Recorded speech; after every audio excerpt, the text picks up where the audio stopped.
nii, tere taas, pole ühtegi videot teinud, sellepärast et siin on kiire, siin on lume lükkamine, igasugused muud asjad, aga eile jõudis minuni lõpuks selline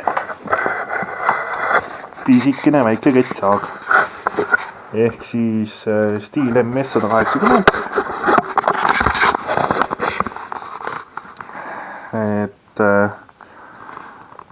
Tegu on siis väikesteks langetustöödeks, mootorsaega, mis on võimeline langetama väiksemaid puid, oksi saagima, koduaias toimetama. Miks ma selle ostsin? Põhjus lihtne, ostsin ta sellepärast, et tõesti profisaagi vahepeal tõsta kuskile väga kõrgele, et saagida oksi või siis teha mingisugust laasimistööd. Hommikust õhtuni teed läheb ikka raskeks küll. Kindlasti minust kõvemaid mehi ja on ka veel kõvemaid mehi. Aga täna räägime siis sellest täpsemalt, et mis ta siis endast kujutab. 14-oline latt. Võtan kohe lati kaitsmega maha. Ehk siis Lightbari 14 oli latt, 3/8 ja ühe käega natukene raske. Ehk siis siit näete täpsemalt ära, mis need asjad on siin. 3/8 ja 1/3. Põhimõtteliselt sama nagu väike Makita saag. Mis temast siis erilist on? Kui 170 on siin võrk, siis temal on siin augud, et ei ole ohtu, et võrk kinni põleb ja siis mootor ei käi korralikult. Valmistatud on ta Hiinas. Ehk siis uurisin täpsemalt järgi enne, kui soetasin ostu, et Stihl laseb teha siis, või ütleme, plastikud on tehtud Hiinas, aga mootori tehnoloogiad ja igasugused muud asjad neid Hiina ei saadeta. Seda väga lihtsal põhjusel, muidu hakkab hiinlane järgi tegema.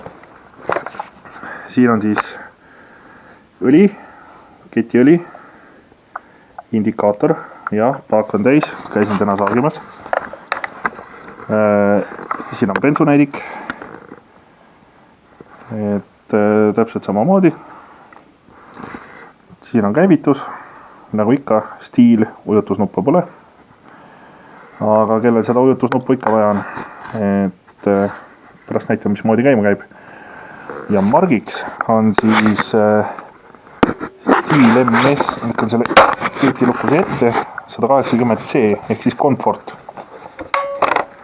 Mis ta endast kujutab, tal peaks olema kergkäivitus, väga kergesti käib käima. Ja kaamera vari jääb natukene peale, aga vast ei ole hullu. Et kõik jupid, mis sellel sael on, ma olen siin auto kõrval, ma olen siin praegu enda töötoas. Et kõik need jupid, mis on Stihli originaal-jupid. Et vaatasin kõik välja, uurisin täpselt koodide järgi, et mis mida tähendab. Ja kodukasutajana, aiapidajana, kui tal on mingi õunapoed, mingid asjad, super saag tegelikult. Mis mina täna saagisin oli see, et meil tuiskas siin ööga meeter lund ja siis tekkis probleem. Ühel murdus õunapõra ja siis ma käisin seda saagimas seal, et saaks tee lahti lükata. Nii, suur pluss, õlipaak. Natukene tuld juurde, et võtmeauk on ka. Pingutate kinni, keerate tähendab näpuga, keerate kinni ja võtmega natukene. Täpselt samamoodi ka bensupaak.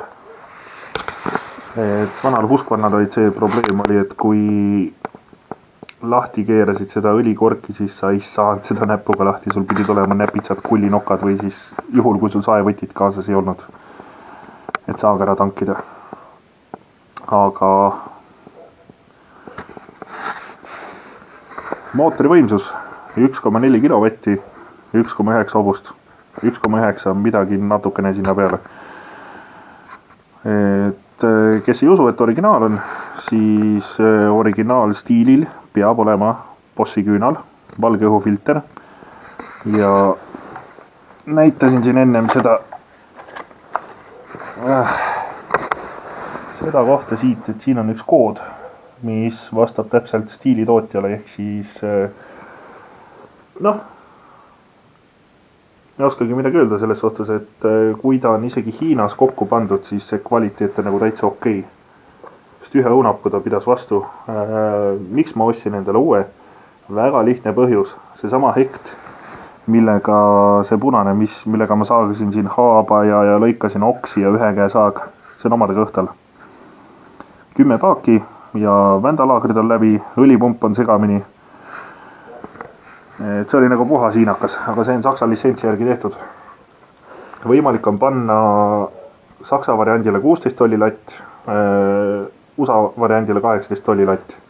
Ehk siis USA oma on natukene, kas on ülekanne aeglasem või siis on mootor natukene võimsam. Küljekanna mutrid, väga lihtne vaadata neid, lahti keerata. Aga nendega on see, et nad ei ole siia korpusesse pressitud, ehk siis ma tulevikus värvin need ka oranžiks, et kui ma peaksin metsa kuskil need ära panema, siis ma leian nad üles. Ja praegusel hetkel on õlipaagist tehtud fiiberplastikuga või siis karastatud plastik, mismoodi selle kohta öeldakse, kutsikad, aga võimalus on panna metallist kutsikad, need on juba tellitud, ei maksnud palju. Hiinas täiesti originaal 1.45 või 1.54, midagi sihukest, väga sihukene olematu hind. Et õlipumpa reguleerida ei saa. Ja kaal. Kaalusin just ära. Täispaagid 5 kilo. Kui meil on 8,5 kilone profisaag või meil on 10 kilone profisaag, palju kergemaks teeb see asja. Ütleme, kui on mingisugune pisikene töö, ei ole mõtet võtta mingi profisaag, see lihtsalt kütuse raiskamine. Ja teine asi mul vahepeal ongi nagu see, et mul on nagu väikest tööd on nii palju. Mul on lihtsam nagu väikse saagiga need asjad ära teha. Võt. Aga nüüd vaatame siia, vaatame, mis koera kõhus on.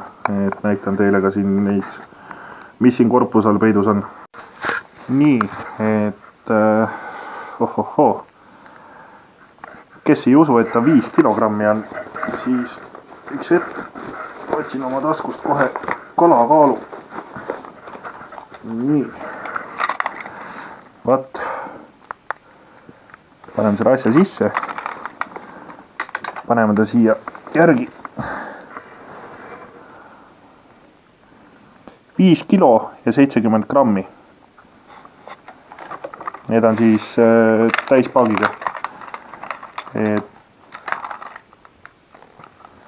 täispaagi kaal on see, unustasin mainida, Bents 250 milliliitrit, õli 150 milliliitrit. Et nii, mis temaga kaasas oli? Temaga kaasas oli kombivõti ja pluss siis reguleerimiskruvi keeraja, ehk siis vajadusel saab karburaatorit reguleerida. Aga ma soovitan enda poolt seda, et enne kui ei ole 5-6 paaki rahulikus tempos ära lastud, ei ole mõtet saagi reguleerida. Sest et pikemas perspektiivis, kui te nagu keerate selle segu väga vaeseks, siis see kolb sulab seal sees ära. Ja hakkad igasugused mootori probleemid ja muud asjad. Et ma olen igas aega niimoodi teinud, et 5-6 paaki rahulikus tempos ja siis võib hakata alles vajutama, et nagu endal ka kindlam, et mootor on nagu lahti käinud ilusti. Noh, kes ütleb sisse töötanud, kes ütleb lahti käinud, mina ütlen lahti käinud. Et siis on nagu kõvasti on parem. Sa kuuled reaalselt ära, kas see mootor käib täiesti puhtaks või ta lõpus natukene põriseb, kui gaas põhjas on. Kindlasti ei tohi lasta täiesti niimoodi, et ta ei põrise.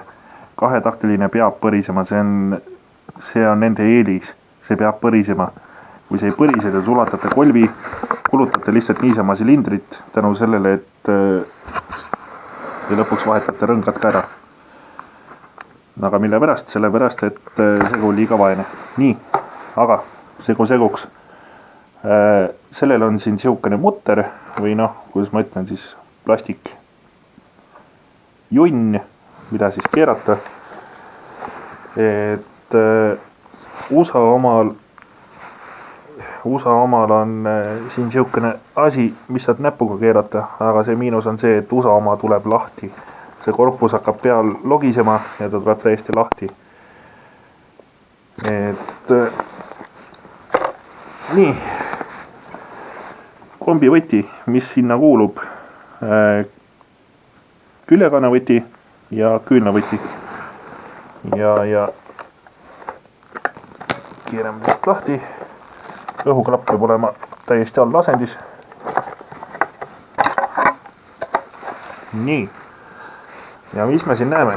Me näeme fliisõhufiltrit, mis on valge, Bossi süütesüsteem ja siit ma praegu võib-olla ei näe kaameraga, aga on ka Bossi küünal peal ja mis selle üks miinus on, et siin samas on õhuaugud ja see fliisõhufilter kipub väga ruttu sodi täis minema. Et praegu on ta muidugi puhas siit, vist on puhas, korra vaatan veel ja tundub, et nagu oleks, aga jah, täitsa puhas on, lihtsalt fliisimaterjal on siin. Et jah, aga miks 180 hea on? See on selles suhtes hea, et sa saad selle kodus lihtsalt põlve otsas lahti võtta, kokku panna, vajadusel jupid ära vahetada. Et nagu näha, siis on ka silindri peal on C-täht ehk siis komfort. Küljekaanel on siin all üks jublakas, mis läheb aasa sisse ja teine siis tuleb alla ja näed, võt, ei tea, kui hästi see kaameras näha on, aga siin on ka stiilikiri. Nii.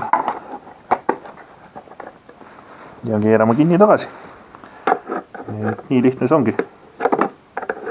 Kui nüüd ainult kruvihauku üles leiaks, sellepärast et kõik on musta värvi. Nii. Kõik.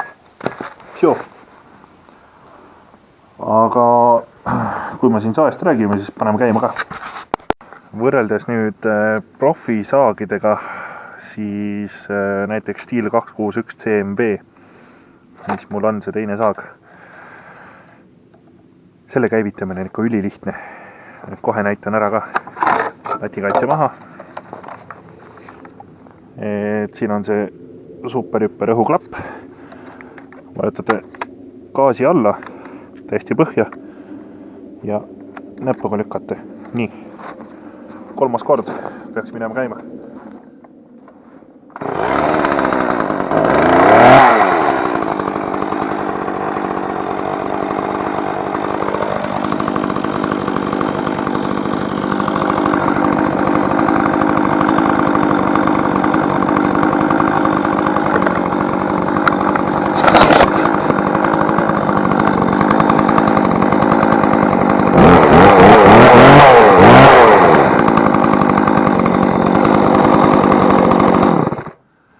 Ja seisma jätmisel siis lihtsalt lükata selle nupu üles. Võt. Aga tutvustus on tehtud. Loodame, et siin varsti läheb sulaks. Homseks lubab uut lund. Et saame ta metsa viia ja järgi proovida. Aitäh vaatamast ja kindlasti, kes on ära vaadanud, võib panna laigi või jagada seda videot.